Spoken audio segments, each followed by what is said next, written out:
दोस्तों, आज का हमारा टॉपिक है महत्तम समावर्तक मासा हाईएस्ट कॉमन फैक्टर एचसीएफ कैसे निकालते हैं।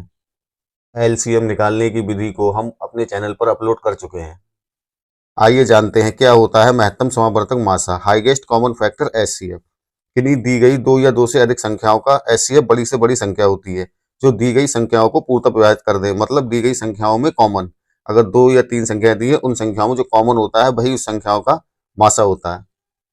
एचसीएफ ज्ञात करने की विधि। एचसीएफ ज्ञात करने की विधियां कौन कौन सी हैं? एक है भाग विधि, दूसरी है अभाज्य गुणनखंड विधि।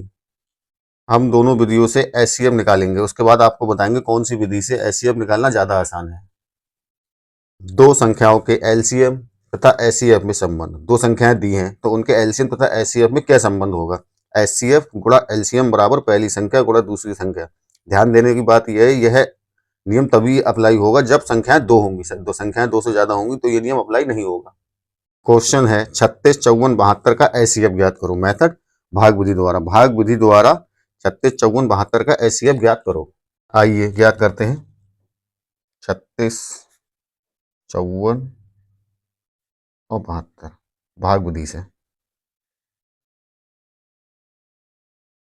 इन्हें तब तक काटेंगे जब तक सारी संख्याएं एक ही अंक से कटेंगी। जैसे 2 से काटेंगे 18, 27, 36। अब 2 से काटेंगे तो ये तीनों संख्याएं नहीं कटेंगी, तो अब 3 से काटेंगे 6, 9 और 12। अब ये 2 से कटेंगे नहीं कटेंगे, 3 से कटेंगे कट जाएंगे। 3 से एक बार और काटेंगे 2, 3, 4। अब ये किसी एक संख्या से नहीं कटेंगे तो इसका मतलब ये कॉमन आएगा 2 गुणा 3 गुणा 3। यही एचसीएफ होगा। 2 3 6, 6 3 18। 36, 54, 72 का एचसीएफ क्या होगा? 18। भाग विधि से एचसीएफ कैसे निकालते हैं? जब तक काटेंगे जब तक सारी संख्या एक ही अंक से कटेंगी। जैसे 2 से काटा तो सारी संख्या कट गई, 3 से काटा तो सारी संख्या कट गई, फिर 3 से काटा सारी संख्या कट गई। अब किसी अंक से ये सारी संख्या नहीं कटेंगी तो यही गुणनखंड जो है वो इन तीनों संख्याओं का मासा होंगी। 2 गुणा 3 बराबर 18। 36, 54, 72 का एचसीएफ ज्ञात करो। मेथड अभाज्य गुणनखंड विधि द्वारा। अभाज्य गुणनखंड विधि द्वारा एचसीएफ ज्ञात करने के लिए सबके अभाज्य गुणनखंड निकालेंगे अलग अलग। 36 2 से कटेगा 18, फिर 2 से काटेंगे 9, फिर 3 से काटेंगे 3, फिर 3 से काटेंगे तो 1। अब 36 के अभाज्य गुणनखंड क्या आ जाएंगे? 2 गुणा 2 गुणा 3 गुणा 3। अब ऐसे ही 54 के निकालेंगे। 54 2 से काटेंगे 27, अब 3 से काटेंगे तो 9, फिर 3 से काटेंगे एक बार तो 3, फिर 3 से काटेंगे तो 1। अब 54 के गुणनखंड क्या आ गए? 2 गुणा 3 गुणा 3 गुणा 3। ऐसे ही 72 के 2 से काटेंगे तो 36, फिर 2 से काटेंगे तो 18, फिर 2 से काटेंगे तो 9, एक बार 3 से काटेंगे तो 3, फिर 3 से काटेंगे तो 1। अब 72 के आ गए 2 गुणा 2 गुणा 2 गुणा 3 गुणा 3। तो एचसीएफ इन संख्याओं का क्या होगा? जो तीनों में कॉमन होगा। तो 2 और 2 और 2, एक बार 2 तीनों में कॉमन है, फिर 2 कॉमन नहीं है, फिर 3 1 3 1 3 1 3 तीनों में कॉमन है, फिर 1 3 1 3 1 3 ये तीनों में कॉमन है। 2 गुणा 3 6 6 3 18, यही एचसीएफ होगा। अभाज्य गुणनखंड विधि द्वारा 36, 54, 72 का एचसीएफ निकालने के लिए तीनों संख्याओं के अभाज्य गुणनखंड निकालेंगे। 36 के अभाज्य गुणनखंड आएंगे 2 गुणा 2 गुणा 3 गुणा 3। 54 के अभाज्य गुणनखंड आएंगे 2 गुणा 3 गुणा 3 गुणा 3। 72 के अभाज्य गुणनखंड आएंगे 2 गुणा 2 गुणा 2 गुणा 3 गुणा 3। अब एचसीएफ निकालने के लिए जो तीनों में कॉमन होगा, तो 2 एक बार कॉमन है तीनों में, एक बार 3 कॉमन है, एक बार 3 कॉमन है, तो 2 गुणा 3 बराबर 18। यही एचसीएफ हो। तो एचसीएफ ज्ञात करने की हमारे पास दो विधियां थी, भाग विधि और अभाज्य गुणनखंड विधि। इनमें आसानी से जो है एचसीएफ निकलता है अभाज्य गुणनखंड विधि से। तो हम एचसीएफ जो निकालेंगे वो अभाज्य गुणनखंड विधि द्वारा निकालेंगे। साथियों, सवाल है दो संख्याओं का एचसीएफ 6 तथा एलसीएम 432 है। यदि एक संख्या 48 है तो दूसरी संख्या क्या होगी। इस तरीके के सवाल कंपटीशन एग्जाम में बहुत पूछे जाते हैं, जिसमें संख्याएं चेंज कर देते हैं, बस सवाल ऐसा ही होता है, तरीका सबका एक ही होता है।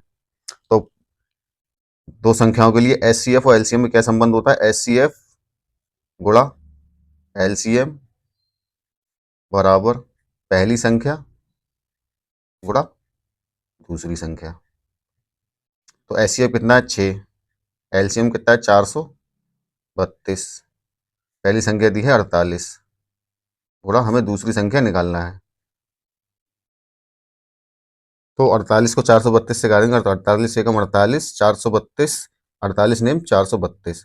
तो दूसरी संख्या आ जाएगी, दूसरी संख्या बराबर 6 गुणा 9 बराबर 54। यही हमारे सवाल का आंसर होगा। सवाल है प्रथम क्रमागत तीन सम संख्याओं का एचसीएफ होगा। प्रथम क्रमागत तीन सम संख्या क्या होंगी, प्रथम क्रमागत पहली होगी 2, दूसरी 4, तीसरी 6। अब इन तीनों के हम अभाज्य गुणनखंड निकालते हैं, तो 2 का अभाज्य गुणनखंड क्या आएगा, 2 ही होगा। 4 का 2 गुणा 2, 6 का 2 गुणा 3। अब इनका एचसीएफ क्या होगा, इन तीनों में जो भी कॉमन होगा। तो इन तीनों में क्या कॉमन है, 2। यही इस सवाल का आंसर होगा, ऑप्शन नंबर बी। 2 4 6 का एचसीएफ कितना होगा, 2। अगला सवाल है 4 20 28 का एचसीएफ होगा। तो हम तीनों के अभाज्य गुणनखंड निकालेंगे। 4 के अभाज्य गुणनखंड क्या होंगे, 2 गुणा 2। 20 के क्या होंगे, 2 गुणा 2 गुणा 5। 2 दूनी 4, 4 पंजे 20। 28 के क्या होंगे, 2 गुणा 2 गुणा 7। 2 दूनी 4, 4 सत्ते 28। अब एचसीएफ इसका क्या होगा, जो तीनों में कॉमन होगा। तीनों में कॉमन क्या है, 2 और 2। 2 गुणा 2 बराबर 4। तो 4 20 और 28 का एचसीएफ कितना होगा, 4। यही हमारे सवाल का आंसर है, ऑप्शन नंबर बी। अगला सवाल है 425 तथा 476 का एचसीएफ होगा। तो सबसे पहले 425 के अभाज्य गुणनखंड निकालेंगे। इसे 5 से काटेंगे तो 5 अट्ठे 40, 8 और 5। एक बार 5 से तो 17 पंजे 85।